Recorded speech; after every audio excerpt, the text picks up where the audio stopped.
నాన్న ఈరోజు ఫ్రెండ్స్ తో పార్టీ ఉంది నాన్న. నైట్ 10-11 అవుతుంది. Full enjoy. ఒరే నాయన 10 గంటల ఇంటికి వచ్చిరా, టయాలు బాగలేదు. ఈ కేవలం పిల్లకాయలు ఎంజాయ్ చేసుకున్నారా బాగుంటది. ఆ మాత్రం ఎంజాయ్ లేకపోతే ఎట్లా డాడీ? Let's enjoy. ఒరే నీ మరదాలు కార్తిక చెప్పేసి పోరా, లేకపోతే మామ అని ఏడొస్తుందిరా. ఏందిరా బుడదాని పేరు చెప్తే భయపడుతున్నావా? డాడీ నువ్వే చెప్పు డాడీ, నేను పార్టీ పోవాలి. నీకేం భయమా? నువ్వే చెప్పు పో.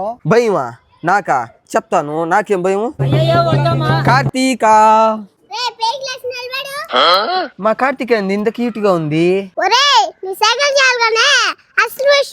చెప్పు కార్తీక రాత్రికి పార్టీ ఉంది.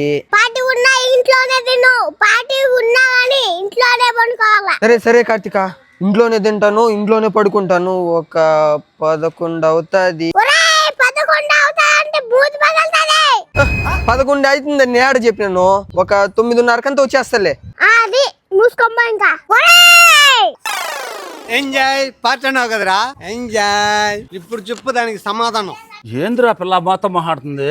వాడు భయపడడంలో తప్పులేదురా నాయనా. ఆ పిల్ల పిలుస్తుంది పో. ఏంటి కార్తీక మళ్ళీ పిలిచావు? ఇప్పుడు ఎలా వెళ్తున్నావు అంటే ఇంటికి తిరిగి రావాలి. ఏదైనా తేడా వచ్చిందో మూతి మిందదంతా. అలానా? అనే వస్తా. ఇంటికి రాలన్న బట్ట ఇప్పినావు.